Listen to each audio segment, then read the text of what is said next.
하네요. 할렐루야.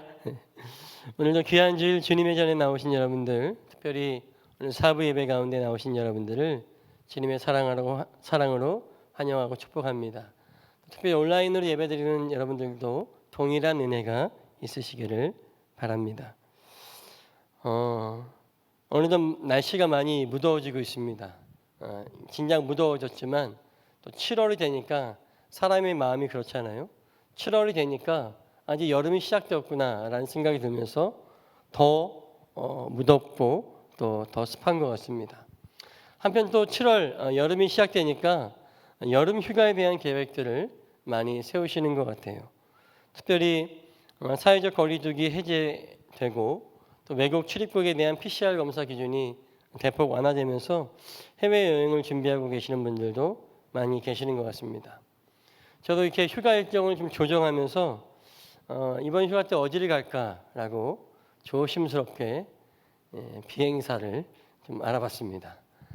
갈 수가 없더군요. 나가고 싶어도 비행기가 없어요. 이미 저는 늦었다는 것을 깨달았습니다. 어쩌면 코로나로 인해서 약 3년 동안 온전한 휴가를 보내지 못했던 분들에게 이번 휴가는 그 어느 때보다도 기대되고 설레는 그런 휴가인 것 같습니다. 항상 여행은 그렇죠. 설레고 즐겁습니다. 또 막상 가면 좀 힘들긴 하는데 또 갔다 오면 항상 또 그리워하는 게 여행인 것 같아요. 그런데 이렇게 우리가 잘 계획하고 기대하며 준비하는 여행도 있는가 하는 반면에 자연스럽게 참여하는 그런 여행도 있습니다. 오늘 말씀의 제목이 바로 그런 여행이죠. 삶의 의미를 찾는 여정이다. 여행은 여행인데 여정이라고 하는 단어가 주는 의미가 조금은 묵직하게 느껴지는 단어죠. 여행이라는 단어를 영어로는 크게 네 가지로 사용하는데 이 여행이라는 단어를 네 가지로 영어로 좀 살펴보면 우리가 생각하는 여행이 어느 정도 좀 정리가 될 것 같아요. 트립이라고 하는 말과 트래블, 투어, 저니라고 하는 이 네 가지 단어를 영어에서는 여행이라고 하는 의미로 사용하게 되는데요. 우리말이 아니기 때문에 우리가 이 트립, 트래블, 투어, 저니를 사용할 때 크게 구별해서 사용하지 않지만 이 말의 의미를 잘 구별해 보면 의외로 여행에 대해서 말씀드린 것처럼 잘 정리할 수 있게 됩니다. 트립이라고 하는 것은 짧은 여행이나 방문을 말하는 거예요. 우리식으로 쉽게 얘기하면 명절에 친척 집에 들르잖아요, 그죠? 당일치기나 뭐 짧은 일정 그런 것들을 트립이라고 할 수 있습니다. 뭐 당일치기 여행 갔다 오는 것도 트립일 수 있고요. 거기에 비해서 트래블은 비교적 좀 긴 여행입니다. 트립보다는 조금 더 긴 거리를 이동하기도 하고, 뭐 예를 들자면 뭐 몇 주 이상의 여행, 또 몇 달의 배낭 여행 이런 것들을 트래블이라고 할 수 있겠습니다. 이렇게 여행을 거리나 일정으로 트립, 트래블로 표현하기도 하지만 투어라고 하는 이 단어는 여행의 목적에 따라 사용하는 단어입니다. 이 투어라고 하는 단어는 주로 관광이나 뭐 순회, 저는 뭐 성지순례도 투어라고 얘기하죠. 그래서 관광, 순례를 목적으로 하는 여행을 투어라고 부릅니다. 마치 영어 시간 같죠 지금? 근데 우리가 지금 주목할 단어는 마지막 단어인 journey라고 하는 단어예요. 이 journey라고 하는 여행은 아주 긴 여행이나 모험을 얘기합니다. 그래서 우리말로는 여정이라고 하는 조금 특별한 단어를 쓰게 되는 거죠. 우리가 이 여정이라고 하는 긴 여행 중에 가장 긴 가장 긴 여행은 바로 인생이라고 하는 여정이다라고 말할 수 있겠습니다. 특별히 인생이라고 하는 여정은 내가 계획했거나 준비해서 떠나는 경우보다는 자연스럽게 참여하게 되거나 참가하게 되는 여행이 여정입니다. 특히 인생이라고 하는 여정은 멈출 수도 없고 불참하는 일은 굉장히 무섭고 어려운 일이 되겠죠. 인생이라고 하는 여정은 한 인간의 삶, 일생 자체가 여행이기 때문에 그렇습니다. 그래서 저는 길다면 긴 이 여정을 어떻게 살아갈지를 결정하는 일이 인간의 인생에 있어서 또 인간의 일생에 있어서 매우 중요한 부분이다라고 말할 수 있을 것 같습니다. 그런 의미에서 지금 이 자리에서 우리 인생의 주인을 하나님 예수 그리스도로 믿고 영접하면서 믿음의 길을 걷기로 또 신앙을 결정하신 여러분들을 주님의 이름으로 축하드리고 또 축복합니다. 여러분 잘 결정하신 겁니다. 내가 어떻게 예수를 믿었는지 간에 이 신앙의 삶이라고 하는 이 여정에 함께 동참했다라고 하는 것은 매우 긍정적인 시작을 의미하는 것입니다. 그런데 단순히 예수님을 믿는다고 해서 우리 인생의 여정이 충분한 의미가 있겠습니까? 믿으면 죽어서 천국 가고 안 믿으면 죽어서 지옥 간다는데 그러면 우리의 인생의 여정은 믿는 다음 죽어서 천국 가기 위해서 계속 죽기만을 기다리는 그런 여정이 우리의 인생입니까? 그렇잖아요. 죽어서 천국 간다고 하니까 빨리 죽어야 되는데 죽기는 싫고 죽기만 기다리는 인생이 신앙생활은 아니다라고 하는 것입니다. 진정한 신앙생활, 신앙의 삶은 천국, 하나님 나라를 보장받은 이 인생을 어떻게 하면 의미 있고 가치 있게 살지를, 이 여정을 어떻게 하면 값지게 할지를 고민하는 것이 바른 인생의 여정을 살아가는 자세일 것입니다. 나들목교회의 김영구 목사님은 그분의 저서 풍성한 삶이라고 하는 시리즈를 통해서 이러한 고민과 기대에 대해서 그것을 풍성한 삶을 찾아가는 사람들이라고 얘기합니다. 풍성한 삶이라고 부르고 믿는 사람들이나 또 아직 믿지 않는 사람을 이 풍성한 삶의 길로 초대하고 함께 걷기를 희망하면서 이야기합니다. 저는 그래서 오늘부터 몇 주 동안 김영구 목사님의 풍성한 삶으로의 초대라고 하는 책을 기반으로 해서 제 나름대로의 어떤 신앙 고백과 해석을 더해서 청년들을 위한 특별한 목적을 가지고 여러분들과 함께 삶의 의미를 찾는 여정이라고 하는 시리즈로 은혜를 나누고자 합니다. 이 부분에 있어서 여러분들이 좀 이해해 주시고 또 좋은 관심을 갖고 함께 은혜를 나눴으면 좋겠습니다. 앞서 말씀드린 것 같이 우리는 누구나 인생이라고 하는 여정의 걸음 속에 들어와 있습니다. 그리고 이런 여정을 조금 더 의미 있게 살고자 신앙을 갖고 목적을 향하여 걷게 되는 거죠. 그리고 단순히 목적만 바라보는 게 아니라 그 과정이 얼마나 의미 있고 풍성한 삶이 되게 하는가가 중요하다라고 하는 거예요. 그 목적만 바라보면 아까 말씀드렸던 것처럼 죽어서 천국 가니까 언제 죽지? 죽기만을 기다리는 인생이 된다라고 하는 것입니다. 그것이 아니라 내가 죽어서 나의 목적은 하나님 나라인 것은 분명히 알지만 이 과정이 얼마나 내게 의미 있고 풍성한 삶이 되는 것을 찾는 것이 중요하다. 그래서 이 삶의 의미를 찾는 여정, 풍성한 삶을 찾는 여정에 우리는 참여하게 되는 것입니다. 근데 이러한 신앙의 삶에 대해서 참여하는 계기는 참 다양한 계기로 우리가 참여하죠. 어떤 사람은 날 때부터 부모의 신앙으로 인해서 이 신앙의 삶에 참여하기도 합니다. 우리가 흔히 모태신앙이라고 하죠. 이 모태신앙이라고 하는 사람은 마치 영적으로 금수저를 물고 태어난 사람들이죠. 너무나 그 사람들은 다행이고 부럽기도 하지만 막상 그 모태신앙인 본인들은 이 신앙의 삶이 자신의 의지와는 상관없이 시작된 것이기 때문에 이 모태신앙이라는 것에 큰 의미를 두고 사는 사람은 많지 않습니다. 그냥 내가 태어나 보니까 나의 어떤 삶의 방식으로서, 삶의 양식으로서 밥 먹을 때 눈 감고 기도하고 일요일 되면 교회 가고 이런 그런 삶의 양식으로서 신앙의 삶에 참여한 사람들은 그렇지 않은 사람들이 봤을 땐 부럽지만 그들 나름대로의 고충과 어려움이 있다라고 하는 거예요. 학교 다닐 때 보면은 꼭 친구들 이름 중에 요한이나 요셉이라는 친구가 있습니다. 그 친구들은 100% 모태신앙이죠.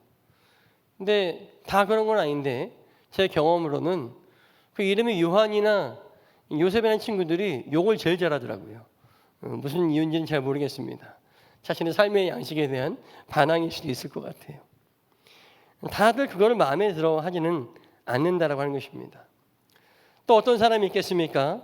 어떤 사람은 이 신앙의 삶을 시작한 신앙의 여정에 참여하게 되는 계기가 인생의 시련이나 환난, 고비를 만나서 문제 해결을 위해서 이 신앙의 삶으로 뛰어들기도 합니다. 그러다가 특별한 체험을 하거나 주님을 만나는 경험을 통해서 내가 문제 해결의 목적 이상의 것을 얻고 살기도 합니다. 근데 대부분 문제가 해결되고 나서는 계속적인 체험이나 경험이 이어지지 않는다면 이 신앙의 삶이 그들의 진정한 삶의 양식으로서 남지 않는다면 그 사람들은 점점 식어지고 나중에는 이 신앙의 여정에서 벗어나서 다시 자기의 갈 길로 찾아가기도 합니다. 또 어떤 무리가 있냐면 무의미한 인생을 살다가 어떻게 하면 내 인생을 좀 값지게 살까? 이 말씀의 제목처럼 삶의 의미를 찾는 여정을 위해서 그런 열망을 갖고 이 신앙의 삶의 여정에 들어오기도 합니다. 그들 대부분 다 그런 건 아니지만 대부분 좀 나이들이 있으세요. 어느 정도의 삶을 살다가 오시는 분들이 많고 특별히 의미를 찾고자 하는 그 목적이 있기 때문에 신앙생활에 보다 진지하고 깊이 있게 그 삶을 살아갑니다. 그런데 이렇게 추구를 통해 진리를 깨달았다 할지라도 거기서 멈추면 또다시 이 사람이 식어지고 그 신앙에서 벗어나게 되는 거죠. 계속해서 이어져서 체험이나 특별한 경험을 통해서 더욱더 믿음이 견고해지고 또 삶의 양식을 통해서 적용들이 일어나지 않는다면 결국 진리를 추구하기 위해서 들어온 사람들은 그들은 얻을 것을 얻었다 생각하면 이 삶에서 오래 남아있지 않고 또 벗어나게 되는 겁니다. 삶의 의미를 찾는 신앙의 삶의 여정에 참여하는 과정에 대해서 세 가지로 얘기했습니다. 날 때부터 삶의 양식으로 받아들이는 사람, 큰 일이나 위기가 있어서 체험이 있어서 참여하게 되는 사람, 아니면 진리를 추구하기 위해서 정말 삶의 의미를 찾기 위해서 참여하는 사람, 이 세 가지의 형태를 보게 되면 결국 이 모든 사람들은 각각의 상태에서 삶의 양식이든지 체험이든지 진리의 더 깊은 것에 대한 추구이든지 그 다음 단계로 흘러지고 이것들이 계속해서 순환되어져야만 진정한 삶의 의미를 찾는 여정의 순례자로서 남을 수 있다라고 하는 것입니다. 즉 삶의 양식으로 받아들였던 신앙의 위기나 경험, 체험을 인하여서 신앙이라는 것이 내게 조금 더 의미 있는 삶의 양식이 되어지고 더 나아가서 머리가 커지면서 진리에 대한 깊은 탐구의 마음과 태도가 더해질 때 그 사람은 그 신앙의 삶은 더욱더 깊어지고 그의 삶의 양식은 내가 태어날 때 가졌던 것보다 훨씬 더 성숙해지고 새롭고 깊이 있는 체험을 할 준비가 또 되어지는 것이죠. 그렇게 점점 깊어지고 성숙해지는 것입니다. 우리가 어떠한 방식을 통해서 이 신앙의 여정에 들어왔다 할지라도 이러한 순환을 통해서 그 사람은 좀 더 삶의 의미를 깊이 있게 깨닫고 풍성한 삶을 살아내는 순례자가 되는 것입니다. 사랑하는 여러분, 오늘 함께 예배드리는 우리 모두가 이러한 신앙의 선순환을 통하여서 나의 삶의 양식이 나의 경험과 체험이 되어지고 그 뜨거웠던 열정이 그대로 식어버리는 것이 아니라 더 하나님을 깊이 만나기 위한 추구와 탐구를 통하여서 더욱더 나의 삶의 양식이 더 성숙해지고 깊어지고 더욱더 하나님을 깊이 체험하고 더 풍성한 삶을 살아갈 수 있는 그런 영적인 선순환이 이루어지는 그런 영적인 순례자들이 되시는 우리 모두가 되시기를 간절히 소망합니다. 결국 이런 모든 것을 위해서 가장 중요한 것은 오늘 말씀의 제목처럼 삶의 의미를 찾는 것, 삶의 의미를 추구하는 일에 집중하는 것이 이 여정의 순례자, 이 여정의 여행자에게 있어서 가장 중요하다라고 하는 것입니다. 그래서 오늘 저는 삶의 의미를 찾는 여정이다라고 하는 주제를 갖고 이 이야기들을 열어가려고 하는 것입니다. 여러분들은 지금 어떤 상태에 있습니까? 여러분들의 신앙생활은 어떤 상태입니까? 누군가 믿지 않는 사람들이 여러분에게 또는 여러분의 소그룹 모임에서 너 왜 예수를 믿니? 너 왜 신앙생활을 계속하니? 라고 묻는 질문에 나는 뭐라고 대답할 수 있겠습니까? 그래서 삶의 양식으로서 여태까지 믿어왔는데 믿은 게 아까워서 죽으면 천국 가니까 죽기만을 기다리면서 살아야 되지 않을까? 이렇게 대답하시겠습니까? 한번 진지하게 여러분들이 나의 삶의 의미가 무엇인지를 한번 생각해 봤으면 좋겠습니다. 이렇게 기독교 신앙을 통하여서 심오하지만 단순한 우리의 인생의 목적을 분명히 알게 하고 삶의 의미를 추구하게 하는 진리가 있는데 이 진리가 무엇입니까? 바로 예수 그리스도이죠. 우리는 이 삶의 여정 가운데 예수 그리스도라고 하는 진리를 만날 수 있어야 됩니다.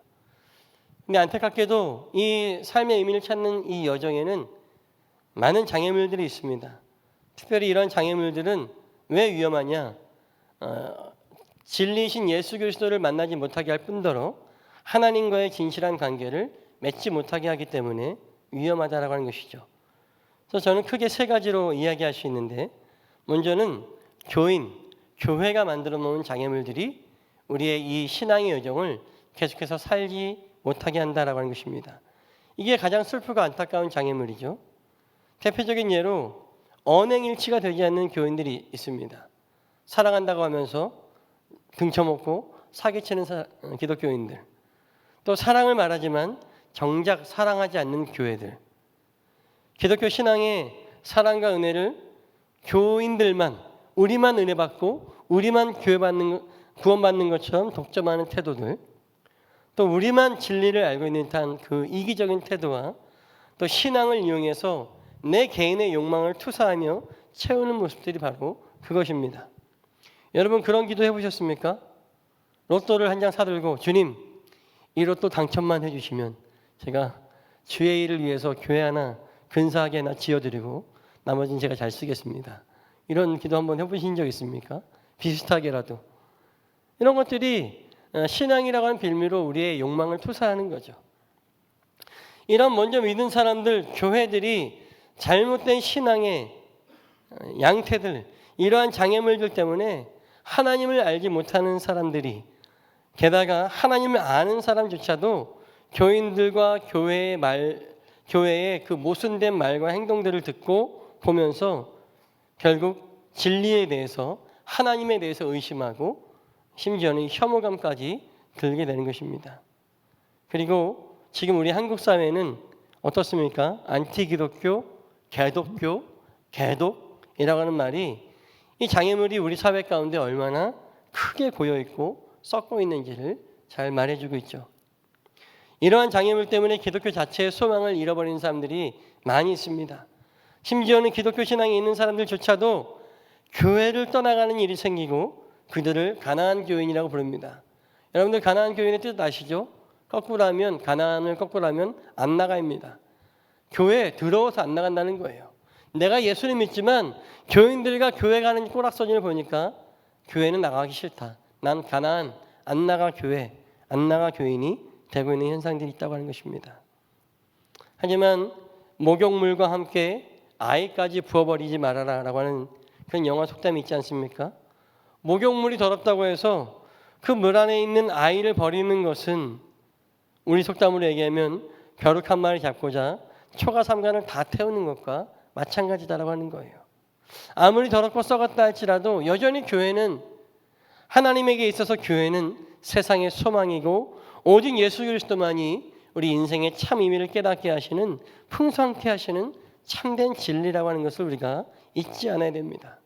우리가 버려야 될 것은 떼꾸정물이지, 그것을 더럽게 만드는 인간의 욕심과 악용이지, 교회 자체가, 그리스도와 기독교 신앙 자체가 버려야 될 대상은 아니라고 하는 것을 다시 한번 깨달아야 됩니다. 두 번째 장애물은 지적 장애물이라고 얘기할 수 있습니다. 한마디로 얘기하면은 현대를 살아가면서 2000년 전, 3500년 전에 쓰여졌던 성경이 말하는 것을 우리가 다 수용할 수 있겠느냐? 그것을 이렇게나 변해버린 세상에서 성경에 기록되어진 상황의 관점을 변함없이 우리에게 오직 믿기만을 강요하는 것이 맞느냐라고 하는 거예요.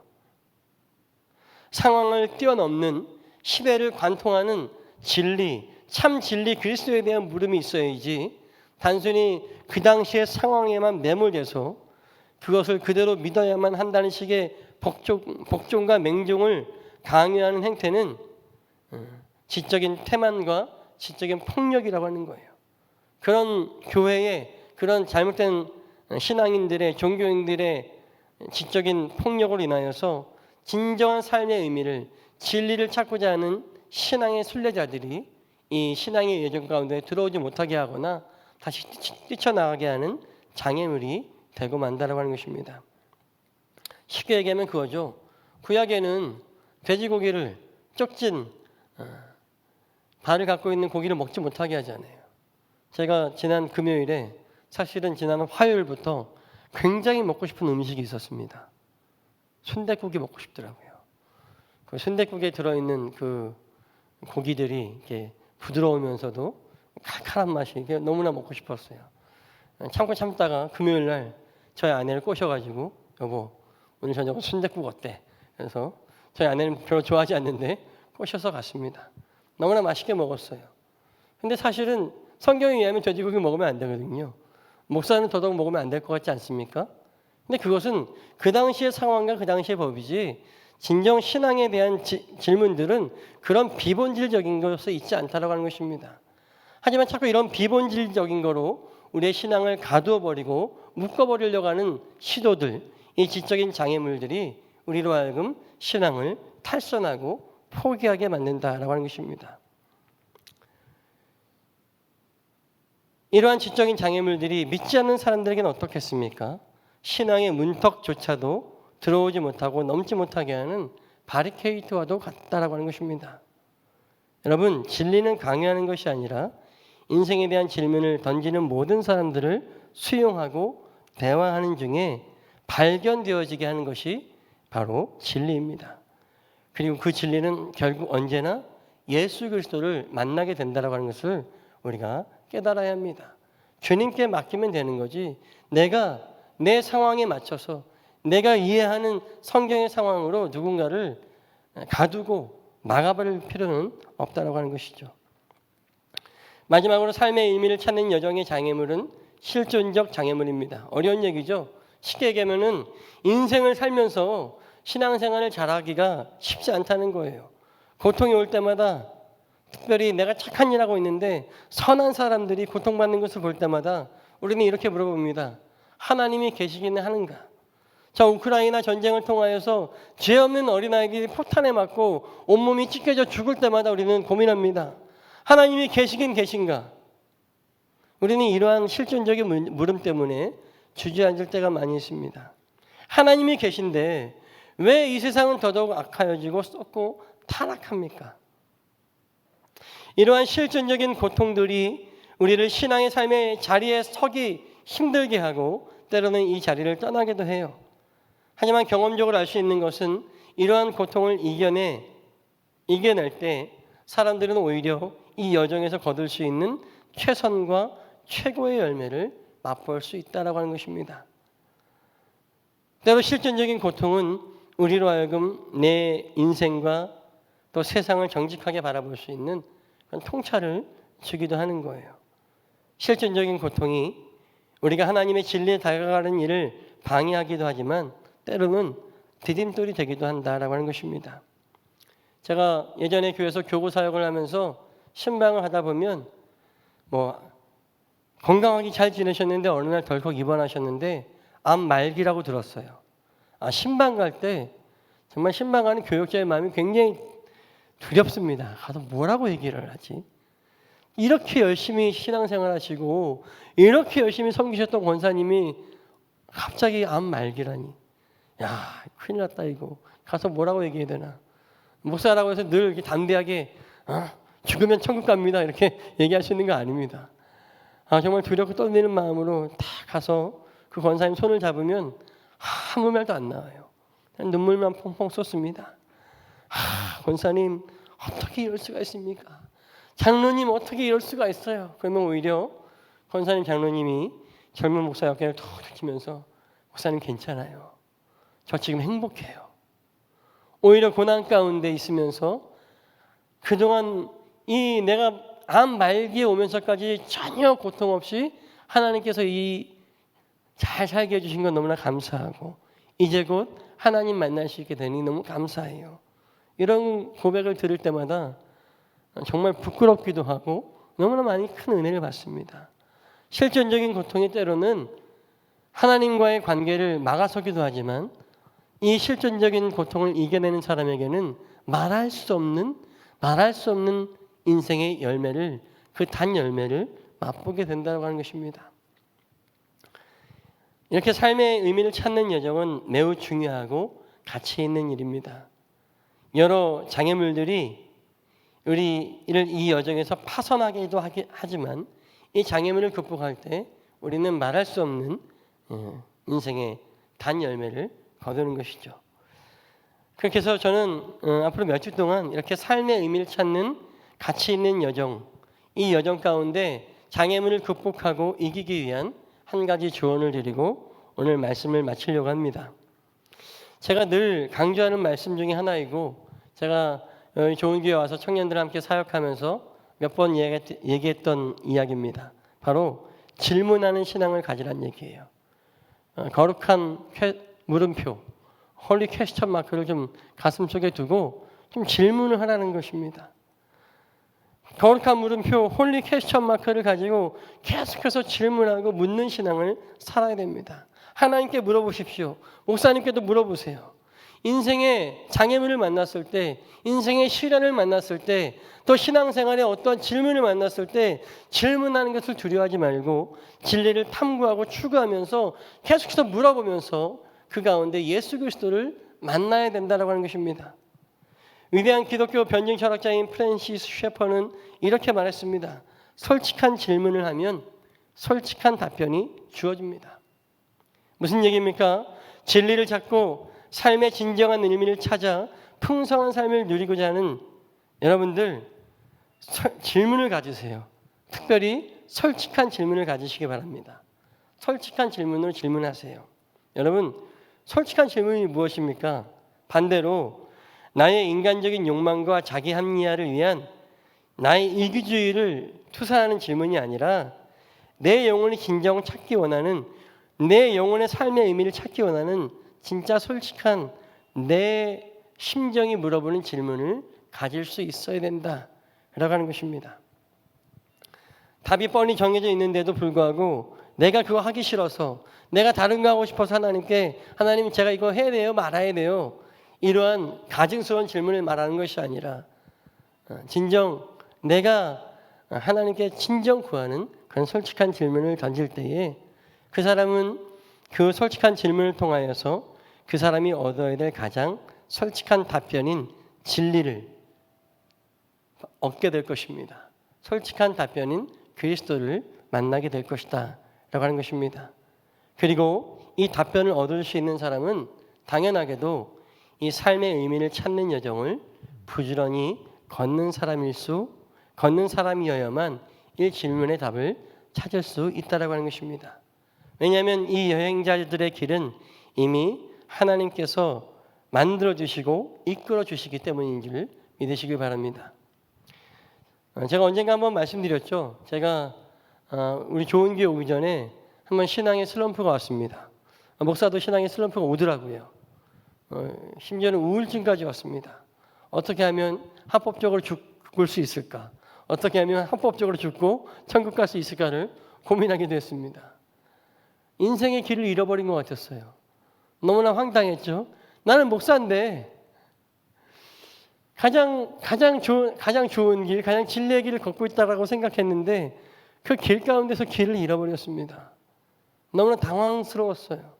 더 이상 청년들에게, 성도들에게 어떤 얘기도 할 수 없었어요. 길을 이야기하는 목사가 길 위에서 길을 잃어버렸으니 하나님 이게 어떻게 된 일입니까? 제가 길을 잃어버렸습니다. 한참을 고민하고 정말 우연한 기회에 이 답변을 얻을 수 있었습니다. 건강도 안 좋고 몸도 안 좋은 가운데 아내랑 어느 곳에 가서 좀 산책을 하던 시간이 있었는데 산책을 하면서 하나님께서 깨달음을 줬어요. 어떤 깨달음이었냐면 방향이 틀렸다는 거죠. 너무 길이 넓어가지고 저도 모르게 그 산책하다가 길을 따라가는 것이 아니라 길에 횡으로 서가지고 길을 건너고 있었던 거예요. 그러면서 길이 막혔네 이러고 봤는데 길의 방향이 이쪽이었던 거죠. 그때 하나님께서 저에게 깨달음을 주셨습니다. 호영아, 오목사야, 네가 길을 잃어버린 것이 아니라 길에서 방향을 잃어버린 거 아니니?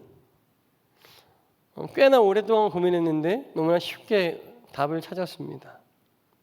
여러분, 그래서 길을 뛰쳐내리지 않고 길에서 길을 찾다 보니까 하나님께서 방향을 알게 하시고 다시 이 길을, 목회의 길을, 주님의 길을 걷게 하셨다라고 하는 것이죠.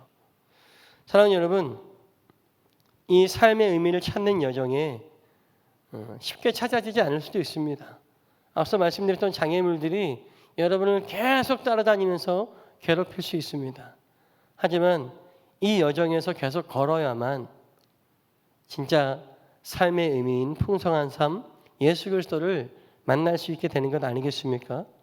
여러분 끝까지 이 삶의 여정에 저와 함께 우리 모두 함께 동참해 주시기를 주의 이름으로 간절히 축복합니다. 마지막으로 오늘 본문의 말씀, 괜히 읽은 말씀 아니고요. 오늘 말씀을 준비하다가 이 본문의 말씀이 가장 정답 같은 말씀이더라고요. 특별히 마지막으로는 유진 피터슨 목사님의 메시지 성경을 한번 읽어보겠습니다. 여러분 방송실에서 자막을 준비해 주셨는데요. 이 위로 올라가야 될 것 같은데요. 내가부터 시작해야 될 것 같은데. 네, 같이 한번 읽어보겠습니다. 시작. 내가 이 모든 것을 다 얻었다거나 다 이루었다고 말하는 것이 아닙니다. 나는 다만 놀랍게도 나를 붙드신 그리스도를 붙잡으려고. 친구 여러분, 내 말을 오해하지 마십시오. 나는 결코 나 자신을 이 모든 일의 전문가라고 생각하지 않습니다. 나는 하나님께서 우리를 손짓하여 부르시는 그 목표, 곧 예수만을 바라볼 뿐입니다. 나는 달려갈 뿐 되돌아가지 않겠습니다. 그러므로 하나님께서 우리를 위해 마련하신 것을 모두 얻으려는 사람들은 그 목표에 초점을 맞추어야 합니다. 여러분이 전적인 헌신에 못 미치는 것을 마음에 품더라도 하나님께서 여러분의 흐려진 시야를 깨끗하게 하심으로 결국 여러분은 보게 될 것입니다. 이제 우리가 올바른 방향에 들어섰으니 그 방향을 유지해야 하겠습니다. 아멘. 우리 찬양팀 나오셔서 우리 함께 찬양하기 원합니다. 함께 찬양하면서 우리가 이 삶의 의미를 찾는 여정이 하나님께 달려있음을 인정했으면 좋겠습니다. 나는 이 삶의 의미를 찾는 여정에서 내가 좀 찾아보려고 하는 것 같지만 결국 이 여정을 이끄시는 분은 하나님이시라고 하는 거예요. 하나님께 달려있음을 인정하고 이 여정을 끝까지 걸어서 진리에 또 그리스도께 하나님께 도달하겠다라고 결단하며 나아갔으면 좋겠습니다. 갑자기 제가 목회를 시작하게 된 계기가 생각이 나는데요. 저는 사실 일반 대학교를 졸업했습니다. 졸업하고 일반 회사를 입사 원서를 냈고 일단 합격은 하고 신입사원은 OT가 남아 있었어요. 사실 학교에서도 교수님이 석박사 과정을 제안하셨고 들어가기만 하면 되는 상황이었습니다. 그 가운데 사실 저의 꿈은 고등학교 때부터 목회, 선교사를 하고 싶었거든요. 그래서 몰래 신학 시험도 봤습니다. 그래서 시원하게 합격하면 좋은데 영어 시험이 좀 달려서 조건부 합격을 했어요. 어쨌든 합격했잖아요. 저에게 인생의 길이 세 가지가 남아 있었습니다. 그나마 좀 대기업인 회사에 가는 길, 아니면 학교로 돌아가서 다시 공부하는 일, 전혀 새로운 신학을 공부하는 일. 고민하고 있는데 이 이야기를 어떻게 어머니에게 얘기할까 고민하고 있는데 그날 밤 꿈을 꿨습니다. 꿈을 꿨는데 꿈에 저 멀리 저 우리 방송실 서 있는 저 정도 위치에 문이 3개가 있는 거예요. 환한 빛이 있는 어둠 가운데 문 3개가 환하게 빛나 있었습니다. 그래서 희미하게 그 앞에 그 가는 길이 보이는데 잠시 밝아지더니 3개의 길이 보였습니다. 그 중에 2개의 길은 넓고 큰 대로이고 1개의 길은 좀 어둑하면서 좁고 고불고불한 길이었습니다. 딱 들었을 때 대충 느낌이 오시죠? 큰 대로의 길이 어떤 길이고 좁은 길이 어떤 것인지 꿈속에서 딱 느끼기에 이 좁은 길이 당연히 신학하는 길이겠다 싶었어요. 조금씩 그 길 가운데 빛이 밝혀지면서 길이 끝까지 드러나는데 큰 대로의 길 두 길은 잘 나가다가 길이 끊겨 있었습니다. 그런데 꼬불꼬불 있던 그 길은 끝까지 꼬불꼬불 가면서 결국 그 문에 닿아 있더라고요. 꿈속에서 한숨을 쉬었어요. 막판엔 좀 이렇게 쫙 뻗어도 되는데 그죠? 근데 끝까지 꼬불꼬불 하면서 결국 닿아 있더라고요. 그리고 결국 내가 가야 될 길이 그 길임을 깨닫고 결국 저에게 주어진 세상적으로는 좋은 기회들을 다 버리고 신학 공부하고 목회 길을 선택하기로 했습니다. 그리고 여기까지 어찌어찌 왔습니다. 그리고 분명히 저와 또 저희 아내가 고백할 수 있는 것은 하나님이 저의 길을 여기까지 인도하셨다고 하는 것입니다. 하나님이 저만 인도하시는 건 아니겠죠. 여러분의 인생들도 하나님의 방법대로 인도하실 것입니다. 삶의 의미를 찾고자 하는 이 여정 가운데 벗어나지 않고 끝까지 붙드는 자에게는 하나님이 여러분을 강권하여서 견인하여서 인도하실 줄로 믿습니다. 이 시간 함께 나의 가는 길 주님 인도하십니다. 그분은 보이지 않으셔도 여전히 날 위해 일하시고 나와 함께 하시고 사랑과 힘을 베풀며 인도하십니다. 우리 고백 함께 고백하시면서 주님 제가 이 여정을 신앙의 여정을 끝까지 걷겠사오니 나를 붙드시고 인도하여 주시옵소서. 함께 찬양하고 결단하겠습니다.